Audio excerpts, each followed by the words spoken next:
Hola, ¿qué tal? Bienvenidos a El Ojo Médico. El bullying es un término inglés para describir los casos de acoso y hostigamiento escolar. Acoso y hostigamiento escolar que puede realizar un adolescente con otro adolescente o un grupo de adolescentes con algún adolescente. Bueno, si su hijo o su hija sufre o ha sufrido este tipo de acoso y hostigamiento, quédese en este programa porque vamos a hablar con especialistas en el tema para encontrar las pistas de cómo se pueden resolver. Hemos convocado a Damián Melzer, vicedirector de Colegio Secundario y sociólogo. Bienvenido, Damián. Muchas gracias. Y a Mario Servino, psicoanalista y doctor en psicología. Gracias, ¿qué tal? ¿Qué tal? Bueno, el tema está planteado, Damián. Vos, de tu experiencia como vicedirector de colegio secundario, ¿cómo estás viendo este tema? Bueno, el tema en particular en la escuela en donde yo trabajo, puntualmente es un tema que se trabaja cotidianamente. Es decir, se actúa, no me gusta llamarlo del lado de la prevención, sino que se actúa con el trabajo áulico, en definitiva, que es el trabajo del docente construyendo el vínculo con el grupo de los estudiantes y por lo tanto haciendo un campo, llamémoslo un campo simbólico de lo que sí se puede y lo que no se puede. Eso ya empieza a armar la regla de juego. Sí, pero ahora, antes que eso, sí. ¿Se registraron casos? ¿Son casos que se registran cotidianamente? ¿Son casos aislados? Lo que aparece más notorio son los casos en términos más generales, sí. Lo que va saliendo en los medios de comunicación, lo que uno ve como episodios ya de violencia manifiesta, violencia muy fuerte, que en algunos casos o tuvo un proceso donde no se intervino en su momento o se expresó algo que no se esperaba, ¿no es cierto? Algo muy espontáneo.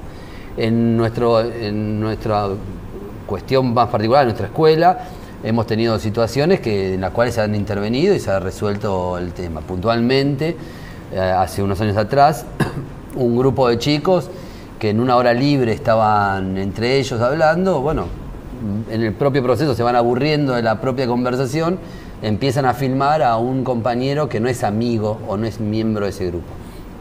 A partir de ahí nosotros lo detectamos. ¿Por qué? Porque hay adultos caminando en la institución, o sea, hay observadores, son los preceptores y demás, docentes, y en ese caso se interviene. Y a partir de ahí lo que se propone es la mirada sobre... ¿Cuál era el objeto de esa filmación? ¿Hostigar al chico? Era una burla. Una burla. Simplemente, es decir, forzar a que el chico quede como expuesto o mal parado en esta situación. Bien. Ahora, en este punto, lo que sucedió fue que nosotros lo que planteamos es que si este chico o este grupo de chicos usaron un elemento de la tecnología, las nuevas tecnologías, estos celulares que filman, bueno, que utilicen los mismos elementos pero para algo por la positiva. Ajá. Es decir, que haga un trabajo que está publicado en YouTube, que dura 8 minutos, que tiene que ver sobre la violencia y la escuela, y es un recorrido que hace uno de estos alumnos, filmando a la abuela, a una profesora particular, a alumnos del colegio, preguntándoles qué opinaban sobre ese tema.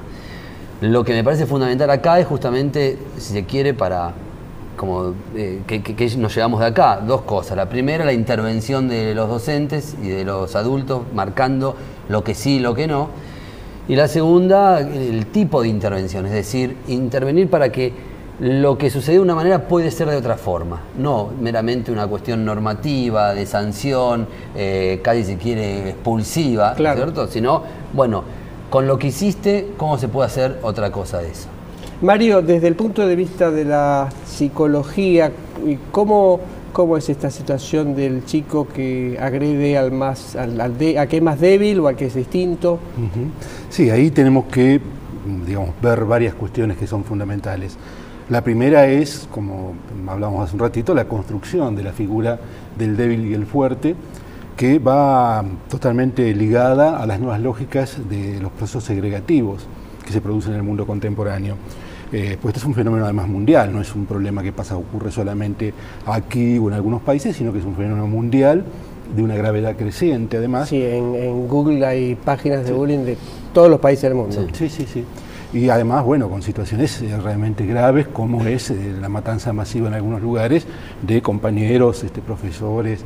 Ahora, acá hay una enorme trampa que tenemos que evitar, que es la banalización del concepto de violencia en la cual se cae habitualmente, que es considerar que la violencia es una sola cosa, cuando en verdad hay diversas formas de violencia, hay diversos niveles de violencia, hay diversas, digamos, modos de violencia que no son considerados. Este acoso y hostigamiento, ¿el chico lo manifiesta generalmente o se lo guarda? Depende, supongo, de la relación con sus padres, ¿no? Si lo manifiesta o lo guarda. Depende mucho de la relación con sus padres, depende mucho de las características del chico, porque esa violencia también puede ir contra él mismo, digamos, como ocurre con algunos juegos, entre comillas, en donde los chicos juegan a estrellarse la cabeza contra la pared, y el que aguanta sin desmayarse gana, digamos, y que vemos... Eso no lo había escuchado, pero es impresionante. Claro, bueno, esa es el cutting, que es cortarse, ¿sí?, con algún elemento, como para ver quién aguanta más el dolor. Es decir, que hay todo un juego en relación con el dolor que no tiene que ver solamente con los chicos, es más, tiene que ver mucho más con el mundo de los adultos y con las lógicas institucionales que producen también estas situaciones. Esto es lo que queda oculto, es decir, cuáles son las lógicas institucionales que se ponen en juego, sobre todo desde los adultos, para que esto emerja. Porque, bueno, yendo a tu pregunta en concreto, en el caso de los pibes sabemos que los pibes no son naturalmente pacíficos, buenos y angelicales. Esa es una construcción propia de la modernidad con respecto a lo que es la infancia. La infancia funciona de otro modo, y la crueldad forma parte de aquellas cosas que la educación justamente trabaja para resolver Ahora, de otro modo. Perdón, justamente un poco con este punto. Más allá de lo que el chico puede manifestar o no, porque algunos pueden tener vergüenza ante los padres de decirle, mirá, me están pegando y demás, lo que es muy importante es quién construye el aula. Yo insisto en este punto, quién construye la institución, quién construye el aula. Por eso se da... es interesante, Mario planteaba esto de que no es solo en Argentina, sino a escala mundial, que se está dando una situación donde, a mi modo de entender, hay un quiebre de sentido, ¿no es cierto?, donde ciertas cuestiones de la autoridad se ha perdido como referente, como marco de referencia. Entonces se golpea a un doctor en un hospital, un padre va y golpea a un docente con un estudiante y demás. El punto fundamental, entonces, está en qué condiciones se puede generar para desarrollar una educación de calidad.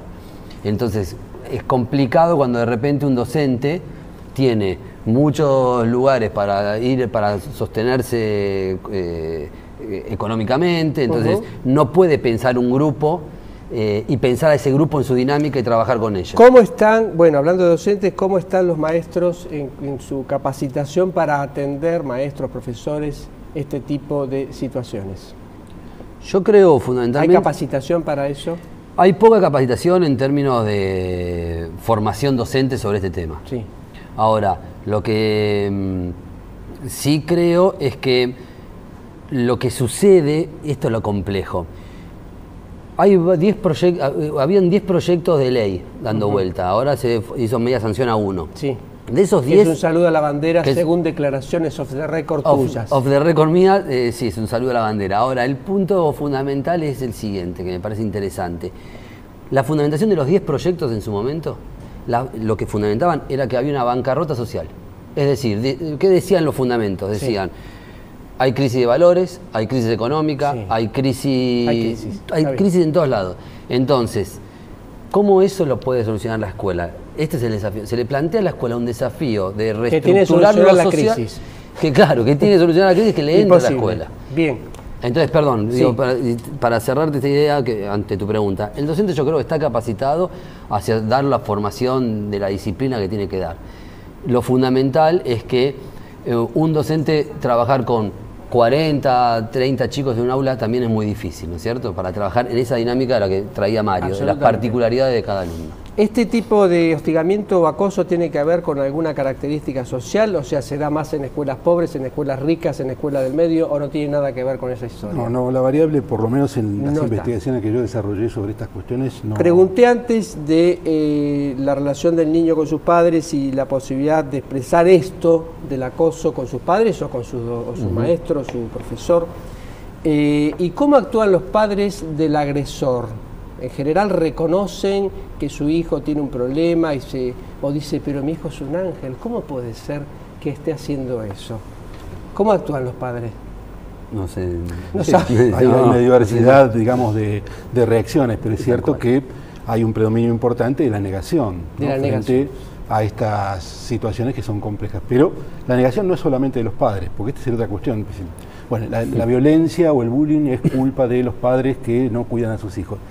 Eso es relativo, porque en verdad tenemos que ver cuáles son las transformaciones que se vienen dando en la familia, en este momento en donde ya no estamos precisamente en la modernidad, y cuáles son las transformaciones que se vienen dando en las instituciones. Damián mencionaba recién una que es fundamental, que es la transformación en los vínculos de autoridad. Si la autoridad ya no funciona, no es cierto que no hay más autoridad.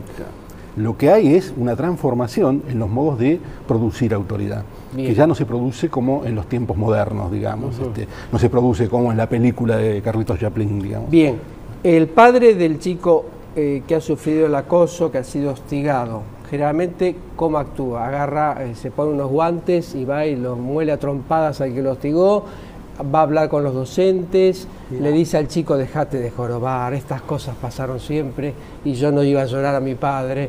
Bueno, ¿cómo actúa? Todo eso. Todo eso, pues digo, porque distintos padres pueden actuar así. Sí. Ahora, lo que me parece interesante es cómo se acerca la institución a los padres. En ese punto, la institución tiene que reconocer cierta dualidad en las personas.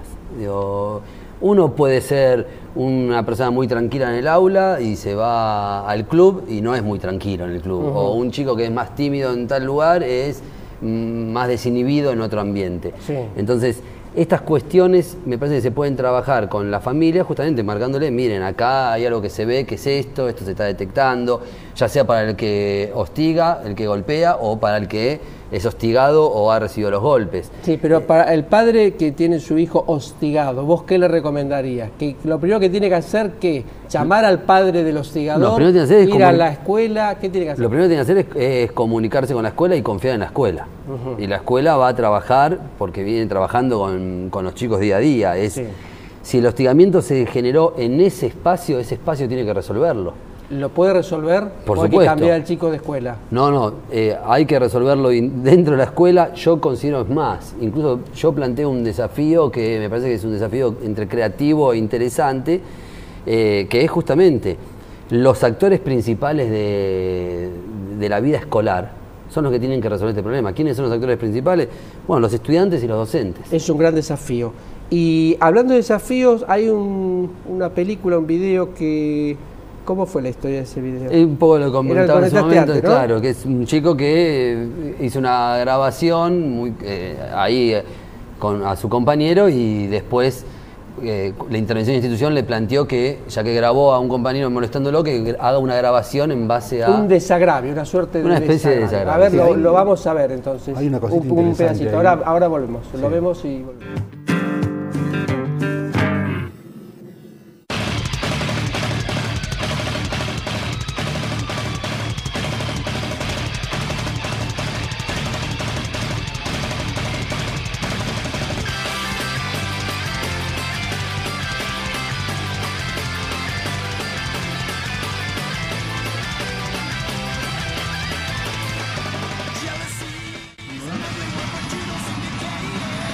La violencia es algo muy recurrente en las escuelas.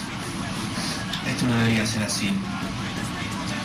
Muchos creemos tener la respuesta a este problema. Creemos que hay que utilizar más violencia.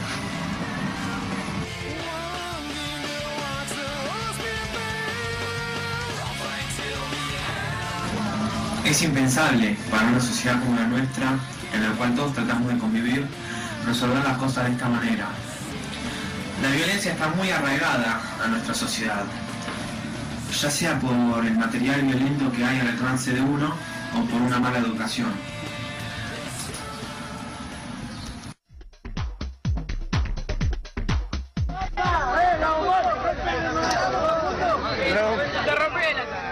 Dos se pelean, los demás miran y muchos filman con sus teléfonos o cámaras digitales.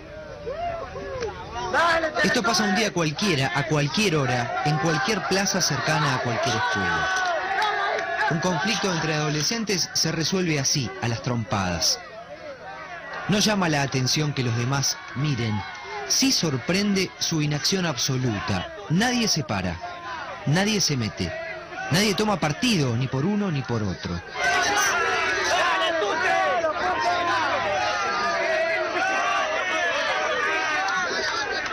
Creo que el principal motivo de violencia en las escuelas tiene que ver principalmente con el entorno familiar, con los problemas que vienen de la casa, que son estas cuestiones sociales y económicas, básicamente. Y vinculado con eso también está el gran conflicto del daño que causa la televisión y los videojuegos.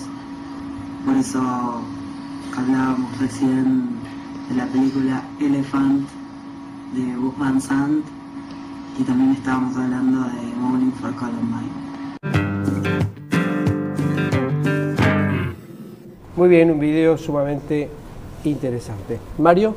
Sí, justamente creo que este video permite ver la ingenuidad de algunas respuestas que se han intentado con respecto a estas cuestiones, que es la implementación en las escuelas de muchos países de Europa, de Estados Unidos, en Japón mismo, de cámaras de filmación, medios para captar estas situaciones, cuando los pibes nos están diciendo que ellos mismos se filman. Claro, no hace falta que le pongamos una cámara, y que han fracasado en la implementación de estos dispositivos de control para reducir o resolver el problema de la violencia escolar, de lo que se llama violencia escolar. Ellos mismos se filman y lo suben a YouTube. Es decir, que ahí estamos viendo justamente la inutilidad de estas respuestas. Cierra Damián con esta respuesta. Simplemente dos cuestiones. La primera, si hay una crisis, si la violencia tiene que ser abordada en distintas disciplinas y distintos lados, es porque hay una crisis más generalizada. Esa crisis generalizada entonces está planteando que hay una situación social caótica. Eso por un lado. Y por el otro lado, la escuela, la tarea que tiene es que los que están dentro de la escuela puedan organizar esa vida escolar.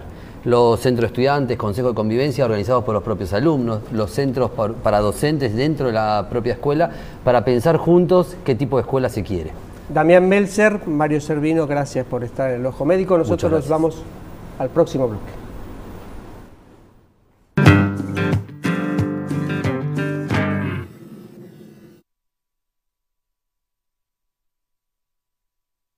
TPC, Compañía de Seguros, Praxis Profesional y Responsabilidad Civil y Caución, la compañía que asegura su tranquilidad.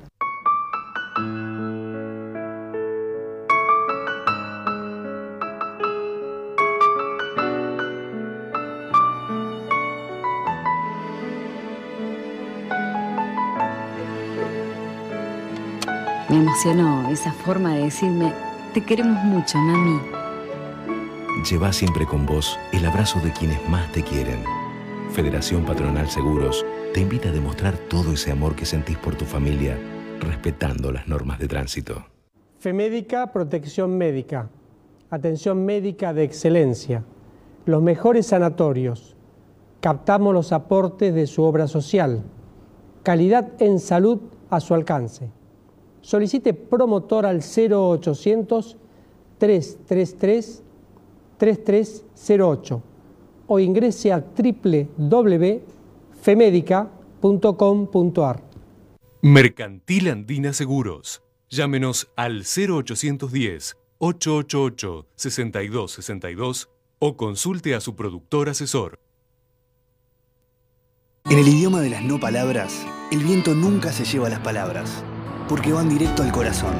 Es un idioma sin fronteras, que nos une sin importar de dónde seamos. Por eso, cada vez estamos en más lugares, para darte eso que queremos todos. Tranquilidad, estés donde estés. Sancor Seguros.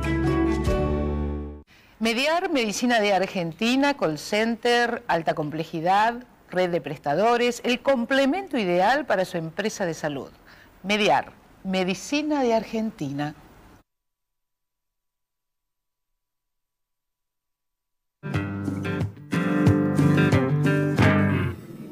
Seguimos en el ojo médico, vamos a hablar sobre basura electrónica. Usted dirá qué tiene que ver con un problema de salud. Bueno, tiene muchísimo que ver, ¿verdad? La basura electrónica con la salud de todos nosotros. Estamos con Verónica Odriozola, coordinadora para América Latina de Salud Sin Daño. Verónica, ¿cómo te va? Y con Lorena Pujo, que es coordinadora de la campaña de tóxicos de Greenpeace. ¿Cómo te va, Lorena? ¿Qué tal? Buenas tardes. Bueno, explícanos, Lorena, de qué se trata este tema de la basura electrónica. La basura electrónica se la denomina así, en realidad, todos los aparatos eléctricos y electrónicos que dejan de tener utilidad, exactamente, y pasan a ser un residuo. Esto puede ser desde pilas y baterías hasta un celular, una computadora, televisores, pero también cocinas, heladeras, o sea, todo ese tipo de aparatos están reconocidos como basura electrónica y contemplados en el proyecto de ley que está frenado hoy en Y ninguno de nosotros sabemos qué hacer con esa basura electrónica, como individuos, digo, ¿no? No tenemos la menor idea qué hacer con un celular viejo, ni con las pilas siquiera. Exactamente, sí. En realidad es la fracción de los residuos que viene creciendo más últimamente de la mano del recambio tecnológico y es la más tóxica cuando termina en basurales o en rellenos sanitarios. Por eso justamente nosotros lo que estamos pidiendo es que este tipo de basura no termine en basurales y en rellenos y haya todo un sistema nacional de gestión. ¿Por qué se trabó desde el gobierno, concretamente a través de la ministra Débora Giorgi, por qué se trabó el tratamiento de la ley? En realidad se están haciendo eco de las presiones de las empresas, sobre todo las empresas de pilas que se están oponiendo a este proyecto de ley, porque básicamente lo que cambia es que son las empresas las que tienen que financiar todo este sistema nacional de gestión de los residuos. Hoy esto, como está mezclado con el resto de la basura domiciliaria, lo pagan los municipios. Claro. En cambio, si saliera esta ley, deberían ser las empresas las que se tienen que hacer cargo, o sea, de lo que se llama el producto desde la cuna hasta la tumba. La empresa fabrica el producto, lo vende y en algún momento ese producto, cuando se descarta, la empresa tiene que hacerse cargo. ¿Cómo sería esta red de la que estás hablando a nivel nacional para el tratamiento de esos residuos? Esto es lo que se tiene que terminar de definir en la reglamentación. Hay diferentes formas en las que se puede instrumentar esto. Por ejemplo, se pueden poner puntos de acopio para que la gente lleve este tipo de residuos a algún lugar.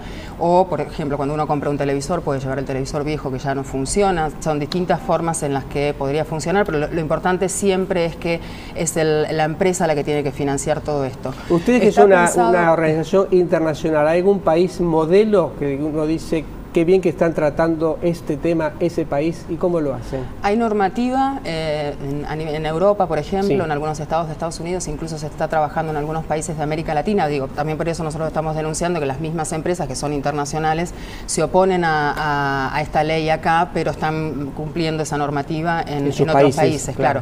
Porque el espíritu de la ley a lo que apunta es justamente a tratar de reducir la toxicidad, o sea, las sustancias tóxicas que tienen estos productos, que tengan mayor vida útil y que sean más fácilmente reciclables. A eso apunta la ley tratando de, o sea, haciendo cargo a los productores de esta fracción de residuos. Perfecto.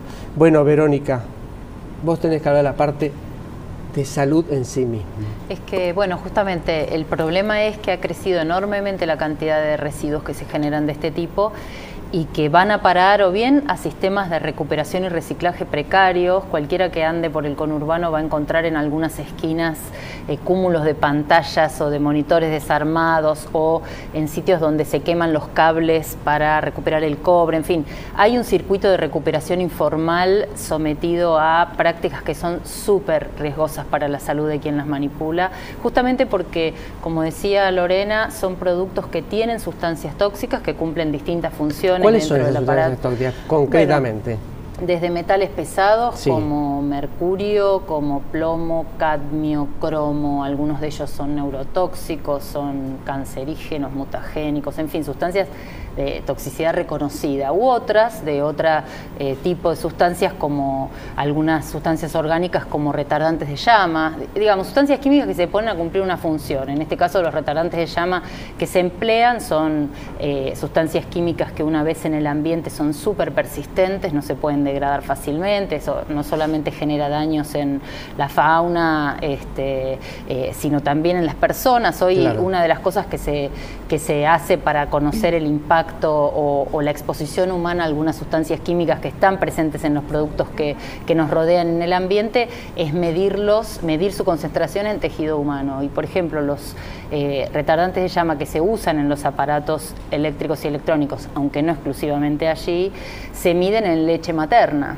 Y son sustancias que no tienen ninguna función biológica, es decir, están en los seres humanos por la exposición justamente ambiental y por el crecimiento de estos productos que los contienen y que se van desprendiendo. Si tomamos una muestra, por ejemplo, de polvo hogareño, un día que barremos o pasamos la aspiradora, vamos a encontrar muchas de estas sustancias. Y que estén presentes en la leche materna, tratándose de químicos que pueden alterar el desarrollo y el sistema endocrino, es un problema. Entonces, la idea es generar un sistema que exija a las empresas que se hagan cargo de darle una disposición adecuada a estos productos, pero también, como decía Lorena, reducir progresivamente la presencia de esas sustancias mismas en los productos. En los productos, claro, reducir eso es posible. Claro, no bueno, sé. De hecho hoy si vemos las pilas que hoy hay en el mercado no se parecen ni un poco a las pilas hace 15 años. Claro. ¿Por qué? Porque hubo presión ciudadana, hubo legislación y aunque las empresas en un principio decían esto no pasa nada, han tenido que invertir en investigación y desarrollo para mejorar esas tecnologías. Es cierto, quizás lo sabe el dato Lorena, es que se generan 3 kilos de basura electrónica por año por habitante. Sí, ese es un dato en realidad bastante conservador porque no hay cifras oficiales, digo, aparte del problema de que no haya y aparte va en crecimiento porque cada vez tenemos más productos de este tipo. Sí, en realidad este es el momento para que salga la ley, porque dentro de algunos años todo lo que, como Verónica comentaba, ha venido creciendo esta montaña de basura electrónica, va a aumentar más de la mano del recambio tecnológico. Y por otro lado también es inentendible cómo puede ser que los diputados en este contexto de crisis ambiental de la basura en la zona metropolitana no tomen la decisión de hacer un aporte en este contexto para sacar este tipo de basura de los rellenos sanitarios. Hoy están colapsados y es urgente que se tomen medidas en este sentido. Bueno, a ver, dijiste que había el Poder Ejecutivo está frenando la ley. Supongo que habrá sectores que apoyan esta ley, no solo Greenpeace. Sí, en realidad este proyecto se viene trabajando desde el año 2008 y el texto fue consensuado con todos los actores que intervienen en esta temática, desde empresas hasta empresas recicladoras, ONGs, organismos técnicos como el INTI. Es decir, este texto tiene media sanción. Claro, fue sancionada casi por unanimidad en el Senado, pero desde hace 1 año y medio que no se ha movido en diputados. Bueno, les agradezco a ambas, esperemos que esta ley salga y que finalmente se empiecen a hacer cargo las empresas de la basura electrónica. Bueno, nosotros nos despedimos hasta la próxima semana.